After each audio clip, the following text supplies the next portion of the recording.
નમસ્કાર, આપ જોઈ રહ્યા છો પ્લેગ્રાઉન્ડ ધ સ્પોર્ટ્સ શો અને હું છું જય શર્મા. તો ગઈકાલે નરેન્દ્ર મોદી સ્ટેડિયમમાં ફરી એકવાર એ જ જૂની ખામોશી છવાઈ ગઈ, જ્યાં વર્લ્ડ ચેમ્પિયન ભારત સાઉથ આફ્રિકાની 7 રણનીતિ સામે ઘૂંટણીએ પડી ગઈ. જે આત્મવિશ્વાસ પ્રી મેચ કોન્ફરન્સમાં અર્શ પર દેખાતો હતો તે મેદાન પર આવતા જ કાગળના મહેલની જેમ ફર્શ પર વિખેરાઈ ગયો અને સૂર્યાથી લઈને અભિષેક સુધીના તમામ સુરમાઓ નિષ્ફળ રહ્યા. બ્રેવિસ અને મિલરના પ્રહાર બાદ કેશવ મહારાજની કાતિલ સ્પિન બોલિંગે ભારતની કમર તોડી નાખીને જેના કારણે જીતવા ઉતરેલી ટીમ ઇન્ડિયા માત્ર 111 રનમાં જ ઓલ આઉટ થઈ ગઈ અને 76 રનના મોટા માર્જિનની હારે કરોડો ભારતીય ચાહકોના દિલ તોડ્યા છે અને મેનેજમેન્ટની તૈયારીઓ પર પણ અનેક ગંભીર સવાલો ઊભા કરી દીધા છે. અને તે જ મુદ્દે આજે પ્લેગ્રાઉન્ડ ધ સ્પોર્ટ્સ શોમાં ચર્ચા કરીશું અને આ ડિસ્કશન કરવા માટે આપણી સાથે ગેસ્ટ પેનલમાં જોડાયા છે બિમલ જાડેજા, જેઓ છે પૂર્વ રણજી કેપ્ટન અને કોચ, અને સાથે જ સ્પોર્ટ્સ એક્સપર્ટ અશોક મિસ્ત્રી. અશોકભાઈ અને બિમલભાઈ, આપનું સ્વાગત છે પ્લેગ્રાઉન્ડ ધ સ્પોર્ટ્સ શોમાં. Thank you so much. ગઈકાલની જે મેચ છે તે સૌ કોઈ એક રાહ જોઈને બેઠું હતું કે રોમાંચક મેચ જોવા મળશે, ઘર આંગણે મેચ જોરદાર ચોગ્ગા છગ્ગા જોવા મળશે, પરંતુ કંઈક વિપરીત જ મેચ જોવા મળી. તેની વિશે કરીશું ચર્ચા, પરંતુ તે પહેલા જોઈએ એક ખાસ રિપોર્ટ.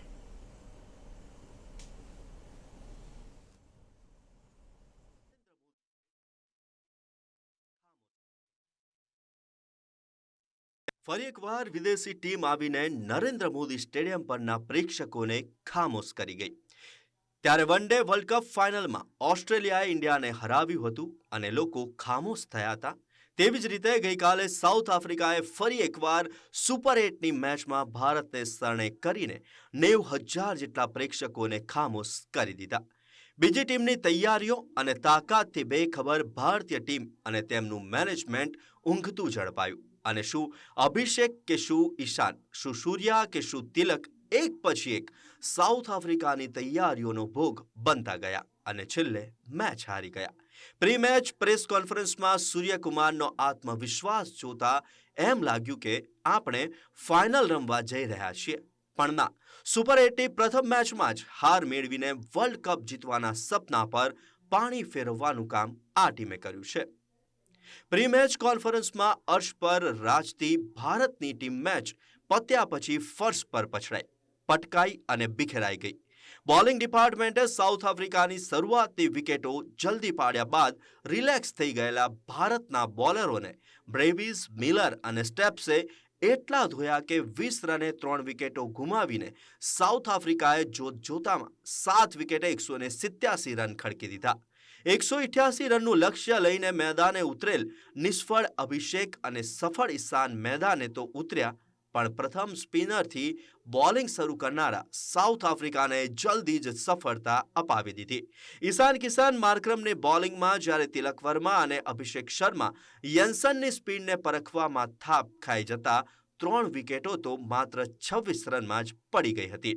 મેદાન પર સન્નાટો ફેલાઈ ગયો. હજુ આઘાતમાંથી કળ વળે તે પહેલા 43ના જુમલે સુંદર અને 51ના જુમલે કેપ્ટન સૂર્યા તંબુ ભેગા થઈ ગયા. સૂર્યા તો પોતાની વિકેટ ગુમાવ્યા બાદ મેદાન પર આઘાતમાં જ ઊભા રહી ગયા અને થોડીવાર પછી પાછા ફર્યા. 51માં 5 વિકેટો ગુમાવ્યા બાદ રિક્વાયર્ડ રન રેટ ખૂબ જ ઊંચો થઈ ગયો. થોડું ગાડું ગબડ્યું ત્યાં 15મી ઓવરમાં કેશવ મહારાજ આવ્યા બોલિંગમાં.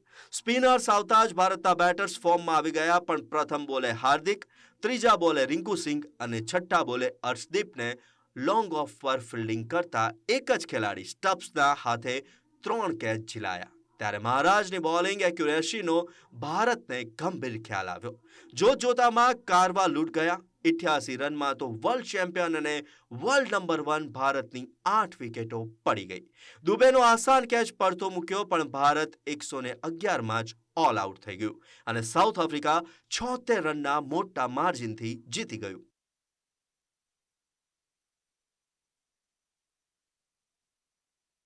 તો અશોકભાઈ અને વિમલભાઈ, ચર્ચાની શરૂઆત કરીએ તો અશોકભાઈ, સૌથી પહેલા તો નરેન્દ્ર મોદી સ્ટેડિયમ પરમાં લગભગ 90,000 પ્રેક્ષકો હતો અને 90,000 પ્રેક્ષકોના નસીબમાં આ મેદાન પર મહત્વની મેચોમાં નિરાશ થવાનું જ આવે છે તેમ કહી શકાય?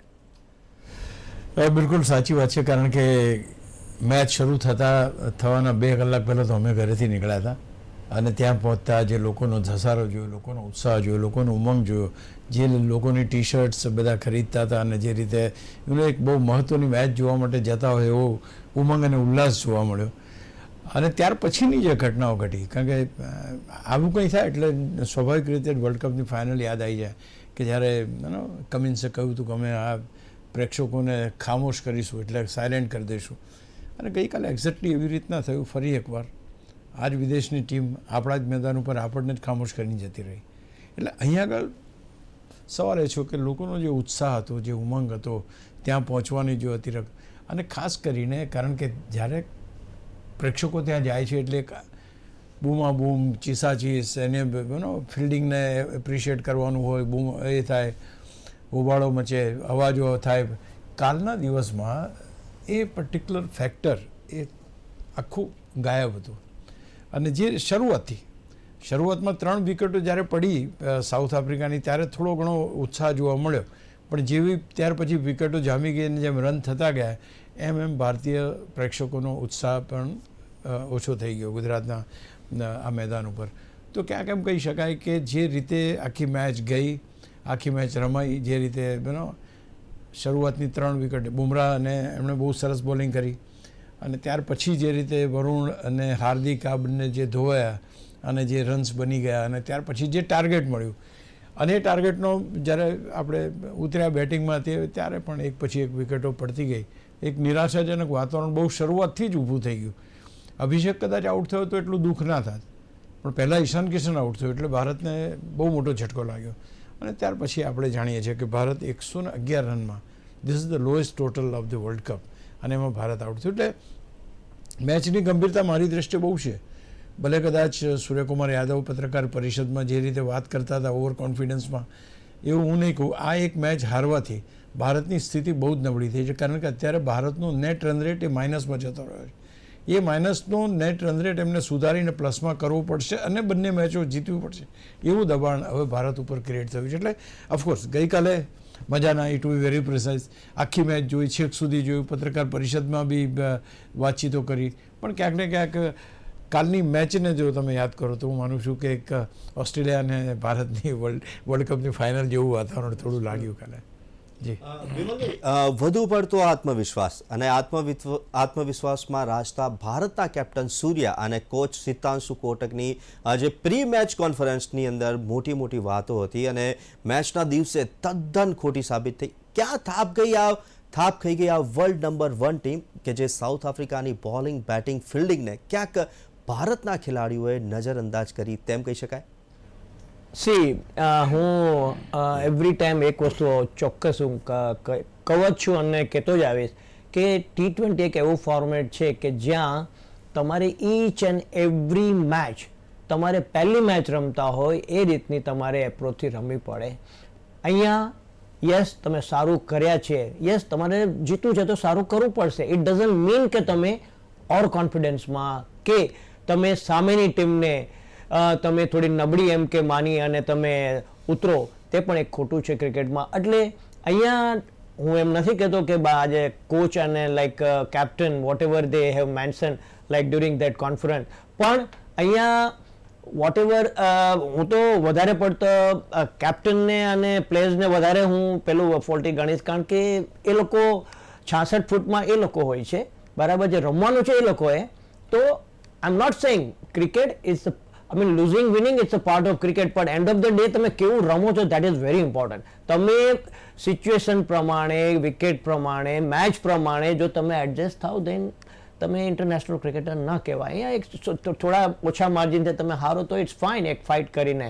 યસ, વિકેટ જે રીતનું એક્સપેક્ટેશન હતું વિકેટનું એનાથી સ્લાઇટ ડિફરન્ટ થઈ, પણ steel C there is no excuse. આ લેવલના ક્રિકેટમાં there is no excuse. You have to ready for any situation. તો અને આપણે કેપેબલ છીએ, અને આપણે છેલ્લા અશોકભાઈ મારા કરતા આંકડા વધારે ખ્યાલ હશે કે લગભગ 16 કે 17 મેચથી આપણે કન્ટિન્યુ મેચ જીતી રહ્યા છે, રાઈટ? તો યસ, અને એઝ અ ક્રિકેટર હું એક વસ્તુ એ પણ બિલીવ કરું કે આ એક વસ્તુ હોવી જ જોઈએ. એકાદ મેચ આવો હારવો પણ જોઈએ, જેને લીધે એક વેકઅપ કોલ આવે બધાને કે ભાઈ અહીંયા આપણે કંઈક ભૂલ કરી રહ્યા છો, તો મેક શ્યોર કે we have to be more focus આપણી જે કંઈ. અને ક્રિકેટમાં તમે જીત્યા છો તેને પચાવી જાઓ, just forget about vote ever you have done, just forget, જે કરવાનું છે એને યાદ રાખો. તો અહીંયા કોઈ જગ્યાએ આપણે એવું લાગે છે કે પ્રોપર પ્લાનથી ઉતર્યા ના હોય એવું આજ મને ફર્સ્ટ ટાઈમ લાગે છે. આઈ કેન નોટ, હું કોઈની ભૂલ ના કાઢી શકું, પણ મને થોડુંક આ વખતે એવું લાગ્યું કે બહુ આપણે કહીને કે એજ્યુકેશન નહોતું આમાં, there is no application at all. એટલે અહીંયા આઈ થિંક આ 2-3 વસ્તુને લીધે આપણે રિઝલ્ટ અત્યારે ખરાબ આવ્યું. અશોકભાઈ, આપણે પણ વાત કરી હતી કે જે પ્રમાણે પ્રેસ કોન્ફરન્સ યોજાઈ હતી અને તેની અંદર કંઈક અલગ જ છટા જોવા મળતી હતી, પરંતુ હવે સાઉથ આફ્રિકાની શરૂઆતની જો વાત કરીએ તો 3 વિકેટો લઈને સંતુષ્ટ થઈ ગયા હતા ભારતીય ટીમ, અને સામે મિલર, બ્રેવિસ અને સ્ટબ્સ જેવા આઈપીએલ બેટર્સને પરખવામાં સૂર્યકુમાર યાદવ પણ ક્યાંક ખાઈ ગયા, કે પછી સ્ટાર બોલર વરુણ ચક્રવર્તીએ સૌથી વધુ રન આપ્યા, કેટલો કન્સર્ન? સી 2-3 વાત છે. તમે જે વાત કીધી એ પહેલી વસ્તુ કે તમારે સામેના ટીમની સ્ટ્રેન્થને સ્વીકારવી પડે. દરેક વખતે કદાચ કોઈ ખેલાડી નિષ્ફળ જતો એને નિષ્ફળ જ માનીને ચાલવું એવું નથી. જે રીતે સ્ટબ્સ છે, જે રીતે એ 3 ખેલાડીઓએ જે બેટિંગ કરી છે, અને આ 3 એ ખેલાડીઓ છે કે જે આઈપીએલમાં આમની સાથે ખભે ખભો મિલાવીને ચાલે છે. એણે એ જ કહ્યું કે ભાઈ અમે એમની સાથે રમીએ છીએ, વી નો ધેમ, અને એટલે ભારતને હરાવી શકાય એવી ટીમ છે. એક જનરલ પરસેપ્શન એ લોકોને મોકલવામાં, બીજી ટીમોને મોકલવામાં સફળ થયા છે કે ભારતને હરાવી શકાય એ પ્રકારની ટીમ ભારત છે. એટલે અહીં આગળ એ જે 3ની બ્રેવિસ છે, મિલર છે અને સ્ટબ્સ છે, આ 3ની જે બેટિંગ હતી, તમે જુઓ સાહેબ, છગ્ગા માર્યા છે લોકોએ, સીધા 2nd ટાયર 3 ટાયર ક્યાંના ક્યાં દૂરના દૂર છગ્ગા માર્યા છે. અને જે રીતે વરુણ ચક્રવર્તીની બોલિંગમાં એ લોકો તૂટી પડ્યા છે, I mean that was something assault. એક કહેવાય ને કે એક આક્રમણ એવું કર્યું કે એની લાઇન, લેન્થ, દિશા બધું બગાડી કાઢ્યું, એમ કહે તો ચાલે. તો આ એક રણનીતિ છે. અને એ કારણ કે શરૂઆતમાં 3 વિકેટ પડી ગઈ એટલે આપણાથી રિલેક્સ, એબ્સોલ્યુટલી તમારી વાત બિલકુલ સાચી છે, વી વેર રિલેક્સ કે ચલો હવે તો મેચ પણ હમણાં અમે પ્રેસ બોક્સમાં બેઠા તો એ વાત કે આ તો જલ્દી પતી જશે મેચ, કે આમ થશે. પણ then that is not the thing which happens. અને ત્યારે બુમરાહ તમે જુઓ, જે સ્ટાર છે, 4 ઓવર નાખી છે, 15 રન આપીને 2 વિકેટ લીધી છે. Yes sir, but what about other bowlers? What about Hardik? What about Varun? Why they are not able to maintain the line, length and direction? Yes, મુશ્કેલ પીચ હતી, બધું બરાબર છે, પણ બોલિંગ માટે તો સૌથી સારામાં સારું હતું. વાય કુડન્ટ દે બોલ ઇટ સો એક્યુરેટલી? જેમ શરૂઆતમાં વિકેટો મળી એમ ત્યાર પછી વિકેટો લેવામાં કેમ નિષ્ફળ? તો આ એક વસ્તુ છે કે એમનો પ્લાન જે હતો એટેક કરવાનો હતો. એમને ખબર હતી કે 3 વિકેટો જતી રહી છે, attack is the best defence. જો ભારતને 160-170ની ઉપર સ્કોર એ લોકો પહોંચાડી શકે તો એમને એમ કોન્ફિડન્સ હતો કે અમારી પાસે બોલિંગ ડિપાર્ટમેન્ટ સારું છે, we can get this match. એટલે અહીં આગળ તમે જોવા જાઓ તો આખી મેચની અંદર જે તમારા બોલરો, તમે જે સામેની ટીમને પહેલાં વાત કરી ને કે ઓવર કોન્ફિડન્સ કે, તો એમને તો આપણે એમ માન્યું કે 3 વિકેટ ગઈ એટલે પતી ગયા, એટલે ઓવર કોન્ફિડન્સ થવાનો કોઈ સવાલ ઊભો ના થાય એમાં. કારણ કે આમાં કોઈ પણ છેલ્લે, હું ઘણીવાર કહું, પેલી વેસ્ટ ઇન્ડિઝની છેલ્લી મેચ હતી આપણે કલકત્તામાં રમાઈ હતી, બ્રેથવેટ કરીને બેટ્સમેનોએ 5 છગ્ગા મારીને મેચને જીતાડી ગયો છેલ્લી ઓવરમાં, 4 કે 5 છગ્ગા. હવે વિચાર કરો તમે, 5 છગ્ગા કોઈ મારી તો સામેનો માણસ કરે શું? બોલર શું કરે?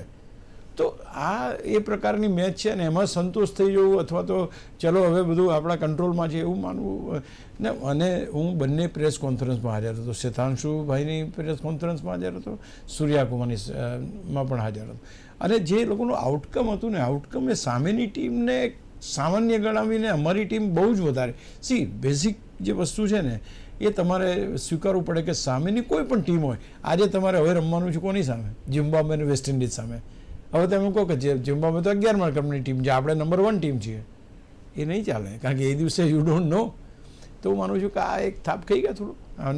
અને સાચી વાત છે કે તમે જે કીધું ને, એક મેચ હારવી જો, પણ ઓકે આપણે માની લઈએ કે અહીંયા હારીને બાકીની 2 મેચ આપણે જીતી જઈએ. અધરવાઇઝ આ પ્રકારની મેચ સુપર 8માં હારવી એ મારી દ્રષ્ટિએ એગ્રી, ફૂલ્લી એગ્રી. અને હું તો I look at it other angle કે આપણે શરૂઆતમાં હારી ગયા છે તો ફાઇનલ કદાચ જીતી પણ જઈએ. વિમલભાઈ, હવે ભારતે બેટિંગની જો વાત કરીએ તો તેમાં તો ઈશાન કિશન આ વખતે માર્કરમની જાળમાં ફસાઈ ગયા અને આઉટ થયા, અને ત્યારબાદ આખી લાઇન જ લાગી ગઈ. યન્સનની પેસ ઓળખવામાં અભિષેક અને તિલક પણ નિષ્ફળ રહ્યા, અને પાવર પ્લેમાં જ એકદમ નાજુક સ્થિતિ થઈ ગઈ. 3 વિકેટો પડી ગઈ. શું થયું આ બધું? આપ તો જે પ્રમાણે આખી આ મેચ ચાલી, કેટલી નિરાશા? સી ફર્સ્ટ ઓફ ઓલ તો ઇન્ડિયા બહુ સારું ક્રિકેટ રમી આવી છે અને આપણા ઓપનર્સ એટલે નોટ ઓલ થ્રી બેટ્સમેન પણ એમાંથી એક બેટ્સમેન ઓલવેઝ મેચને લઈ ગયો છે 10મી કે 14મી ઓવર સુધી. પણ અહીંયા હું એક ડેફિનેટલી કહીશ કે સોરી ટુ સેવ દેટ કે આજે ઇન્ટરનેશનલ ક્રિકેટ તમે રમો છો, કન્ટિન્યુ તમે 3 મેચથી ફેલ જાઓ છો, યુ નો કે તમને ક્યાં પકડ્યા છે બોલરે, રાઈટ? અને જો સ્ટીલ યુ આર ચોથા મેચમાં પણ તમે એ પ્રિપેરેશન કરીને ના આવો, એ થોડો માઇન્ડસેટ તમારો અલગ કરીને ના આવો કે ભાઈ એની ઉપર તમે જો વર્ક કરીને ના આવો, તો I think that's something really bad. Because એની મેં અભિષેકની મેં જે ફર્સ્ટ 1.5 ઓવર જોઈ, આઈ થિંક આઈ મીન આ શું માણસ આ કરી રહ્યો છે. એ લેગ સાઈડ ઉપર સફળ થઈને he was playing only toward the offside. But guys, have a look. તમારે તમારા માટે ઓફસાઇડમાં ડીપ કવર રાખ્યો છે, લોંગ ઓફ રાખ્યો છે, જે બે ફિલ્ડર બાર છે એ બંને ઓફસાઇડમાં છે. તો why you are not looking for onside? Okay, if you are getting that delivery, બરાબર, તમને એ લોકો ત્યાં રમાડવા માંગે છે છતાંય તમે રૂમ કરીને અને ત્યાં અને it was, I mean, like couple of times જઈને સ્ટેપ આઉટ કર્યું, જસ્ટ બ્લાઇન્ડ સ્ટેપ આઉટ. એટલે દેટ વોઝ સમથિંગ રિયલી. એને એવા 2 શોર્ટ બોલ નાખ્યા છે, તમે સ્ટેપ આઉટ ન થયા તો you could have pull that ball. તો આ બધું જે પ્રિપેરેશન છે, તમે જો હવે આટલો લેવલનું ક્રિકેટ રમીને તમે જો ન કરી શકો ને તો પછી શું લાગે ખબર છે? તમે એવું લાગે કે ભાઈ આ બધા એ ટાઈપનો ક્રિકેટર છે કે આ 10 મેચમાંથી 1 મેચમાં રન કરશે. તો that is not cricket actually. If you are a batsman, you have to be consistent. Whether you are a batsman or bowler, consistency વગર તમારી ઇન્ટરનેશનલ ક્રિકેટમાં it's very hard to survive. It's very fact. તો અહીંયા બેટ્સમેનમાં opener, yes, આપણે ઈશાન was doing wonderful job, પણ એને થોડીક એને પ્રેશર હતું. આજે એને પોતે સ્ટ્રાઇક લીધું, આજે અભિષેકે નહોતું લીધું, પોતે આવ્યો. અને yes, see that captainship from South Africa, એ પોતે બોલિંગમાં આવ્યો because he was the only off spinner from his side. અને પોતે એટલો કોન્ફિડન્સથી આવ્યો અને જે પર્ટિક્યુલર એને બરાબર લાસ્ટ 2 મેચ ઇન્ડિયાના ઓબ્ઝર્વ કર્યા હતા, જે હોલેન્ડ સામેના બીજા કે જે ઓફસાઇડમાં જે પિચિંગ અને પહેલાના મેચમાં અગેન્સ્ટ અભિષેક અને ઈશાન સામે કર્યું હતું, એ જ પરફેક્ટ પિચિંગથી એને કર્યું. ધ બેસ્ટ થિંગ જો આ મેચમાં સાઉથ આફ્રિકાના બોલર્સે કરી હોય, સ્પેશિયલી મહારાજે અને માર્કમે, દેટ વોઝ ફ્લાઇટ વેરિએશન. એને અમુક જે પેસ વેરિએશન કર્યું છે, દેટ વોઝ સમથિંગ આઉટસ્ટેન્ડિંગ. અને એ બંનેને એ લોકો એમાં સક્સેસ ગયા છે અને એ લોકોને ઇનિશિયલી વિકેટ પણ મળી ગઈ. આઈ think that was the plus point. અને જે રીતે એ લોકો પાવર પ્લેમાં જે આપણે ઓલવેઝ 40 to 60 રન ઓલવેઝ કર્યા છે, જે અહીંયા આપણે વી કુડન્ટ ડુ ઇટ. તો પેલી પાવર પ્લેની 6 ઓવર બહુ જ બેટ્સમેનો માટે છે. સૂર્યા ઉપર અગેન પાછો લોડ આવી જાય છે, પછી સૂર્યાએ અલગ રોલ ભજવવો પડે છે કે એને એક એન્ડે થોડુંક ઊભું રહેવું પડે છે એક માઇન્ડ અપ્રોચથી. બીજી મને એક વધારે અશોકભાઈ, મને એક બહુ જ વિચિત્ર લાગ્યું કે યસ, આપણે 8મી 9મી ઓવર એવું લાગતું હતું કે આપણે મેચ થોડોક આપણા હાથમાંથી જતો જાય છે, પણ એઝ એ ક્રિકેટર અને મેં જે રીતે મેચ જોયા છે, મને હાર્દિક અને દુબે, રાઈટ, આ બંને ક્રિકેટરો જ્યાં હતા, મેં કીધું this both are, I mean like they can change the game any time.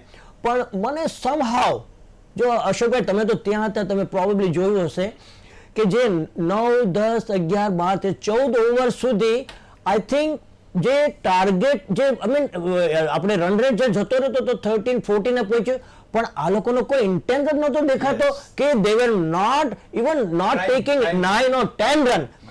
બરાબર, આ બંને કેપેબલ છે. મેં જોયા એ લોકોએ કન્ટિન્યુ 4 કે 5 ઓવરમાં હાર્ડલી 6 કે 5 to 6 રનની એવરેજ કે તમે ક્યાંથી મેચ જીતો? અને તમારા બંને ઉપર તો ટોટલી વધારે છે. અને જો તમે એટલે મને આ પણ એક આ જે 5 વચ્ચેની 5 ઓવરમાં એ લોકોનો ઇન્ટેન્ટ મને જો just go for it. If you want to win you have to take chance. જો આ ક્રિકેટમાં તો I think these are the thing. એને લીધે મને એવું લાગે છે કે જે બેટિંગમાં આપણે જે ક્લિક ન થયા આપણા બેટ્સમેનો, this was the reason which I have observe. બીજો એક ક્વેશ્ચન એ થઈ રહ્યો છે કે અક્ષર પટેલને ટીમમાં કેમ સમાવવાના આવ્યો? વોશિંગ્ટન સુંદરને પણ ટીમમાં સ્થાન ન મળ્યું. સી વોશિંગ્ટન સુંદર તો રમ્યો, બરાબર, એ અક્ષરની જગ્યાએ રમ્યો. I think that was the only change they have done actually. I think અહીંયા actually this is the technical things છે કે એ લોકો પાસે 3 કે 3 લેફ્ટ હેન્ડર છે, એટલે પ્રોબેબલી આપણે વોશિંગ્ટનને લાવ્યા કહીએ, પણ અહીંયા વોશિંગ્ટને જે માર્કરમે અને જે મહારાજે જે ફ્લાઇટ વેરિએશન કર્યું છે એ એણે નહોતું કર્યું. એ માર જ કરતો હતો અને જેવો બેટમાં ઓલા લોકોને સરસ આવતો હતો અને hardly he couldn't finish it 4 over. તમને આજે અક્ષરની જગ્યાએ લીધો છે, you bound to finish your 4 over quota, જે તમે નથી કરી શક્યા અહીંયા. અને બેટિંગમાં પણ તમને સરસ નંબર આપ્યો ઉપર કે તમને ચાન્સ આપ્યો કે ભાઈ તમે, તો હી કુડન્ટ ડુ ઇટ. એટલે અહીંયા થોડુંક આ ડિસિઝન મને એવું લાગ્યું કે just because of the left hander એ લોકોએ વોશિંગ્ટનને આપ્યો. પણ મારી દ્રષ્ટિએ જે રીતે અક્ષરનું જે ફોર્મ ચાલી રહ્યું છે, આઈ થિંક એને ડિસ્ટર્બ કરવાની જરૂર નહોતી. અને એ કઈ બેટિંગ એ કરી દે જાણે છે ને, અત્યારે સારા 20-30 ઓલવેઝ કર્યા છે. તો આઈ થિંક અહીંયા આઈ ડોન્ટ નો એ લોકોનો શું પ્લાન હોય. અશોકભાઈ, હવે ભારતની આ હાર ભારતને કેટલી મોંઘી પડી શકે છે? શું વેસ્ટ ઇન્ડિઝ કે ઝિમ્બાબ્વે ભારત માટે મુશ્કેલી ઊભી કરી શકે છે? સાથે જ કેશવ મહારાજની 1 ઓવર અને તેની 3 વિકેટો અને ત્રણેય એક જ ફિલ્ડરે ઝડપેલા કેચ, કેવી બોલિંગ! તમને યાદ હોય તો અફઘાનિસ્તાન સામે super over to super over અને 3 બોલમાં 3 છગ્ગા ધેટ્સ ટ્રુ મહારાજને પડ્યા અને એમ લાગ્યું કે હવે હાથમાંથી મેચ નીકળી જાય, પણ એ પછીના જ બોલે ચોથા બોલે wide outside the of stump. તો કેશવ મહારાજનો અનુભવ અને કેશવ, અને આમાં પણ જુઓ એક્યુરેસી જુઓ, રિંકુ સિંહ એક જ ખેલાડી પાસે આઉટ થયો, હાર્દિક પંડ્યા એક જ ખેલાડી પાસે આઉટ થયો, અર્શદીપ એક જ ખેલાડી પાસે કેચ થયો. What accuracy of the bowling you can see. વિચાર કરો, તમને એ જ શોટ મારો, તમે એ જ જગ્યાએ આઉટ થાવ, તમે આટલું જબરજસ્ત ટ્રેપ કરી દીધા, ભારતના બેટ્સમેનો ટ્રેપ થઈ ગયા એમાં, અને એક જ જગ્યાએ 3 જણા આઉટ થયા. તો ધીસ ઇઝ સમથિંગ વિચ હવે તમે બીજો એક સવાલ એ કર્યો કે ભાઈ આ પોઈન્ટ ટેબલ ઉપરની અત્યારે આપણે માઇનસમાં ચાલી રહ્યા છે. આપણે અત્યાર સુધી જે ગ્રુપ મેચો રમ્યા અલગ વસ્તુ હતી, સુપર 8ની અંદર પરિસ્થિતિ અલગ છે. હવે જે છે આપણે માઇનસમાં ચાલી રહ્યા છે, એટલે પહેલાં આપણે 2માંથી 2 મેચ જીતવી પડશે, પહેલી વાત. બીજું કે 2માંથી 2 મેચ ધારો કે કોઈ બીજી ટીમ પણ જીતી તો પછી તમારો રન રેટ છે એ પણ અગત્યનો છે, એટલે તમારે પ્લસના રન રેટ, એટલે કે હવે પછીની બંને મેચો મોટા માર્જિનથી જીતવી પડે કમ્પલસરી. બીજું કે તમે આ ટીમો કંઈ અપસેટ સર્જી શકે. મારી દ્રષ્ટિએ ઝિમ્બાબ્વે જે રીતે અત્યારે ક્રિકેટ રમી રહ્યું છે, જે રીતે વેસ્ટ ઇન્ડિઝ ક્રિકેટ રમી રહ્યું છે, ફિયરલેસ ક્રિકેટ રમે છે લોકો. એમને ખબર છે તો 11મા ક્રમ ને 12મા ક્રમવાળા છે, લૂંટાશે તો કોનું લૂંટાશે? જેમને વર્લ્ડ કપ જીતવો છે એમનો, એટલે ડેમેજ કરી શકે છે. એટલે India will have to have there cards very clear, અને બહુ જબરજસ્ત એક અંદાજની મેચને પ્લાન કરીને રમવી પડશે, અને આપણે વર્લ્ડ કપ જીતવો છે તો યસ, અમદાવાદમાં એ જ મેચ ફરી જોવાની ઈચ્છા તો દરેકની હશે જ, અને આ વખતે આપણે અવાજ કરીએ એવી મેચ હોય. તો શું હવે વેસ્ટ ઇન્ડિઝ અને ઝિમ્બાબ્વે ભારત માટે મુશ્કેલી ઊભી કરી શકશે કે નહીં, તે તો આવનારો સમય જ બતાવશે. પરંતુ અર્શ ફર્સ્ટ પર ડિસ્કશન કરવા માટે બિમલભાઈ અને અશોકભાઈ અમારી સાથે સ્ટુડિયોમાં ઉપસ્થિત રહ્યા, તે બદલ ખૂબ ખૂબ આભાર. Thank you. તો આવી જ રીતના દરેક સ્પોર્ટ્સના દરેક પ્રિવ્યૂ, રિવ્યૂ, એનાલિસિસ અને ડિસ્કશન માટે જોતા રહો પ્લેગ્રાઉન્ડ ધ સ્પોર્ટ્સ શો. નમસ્કાર.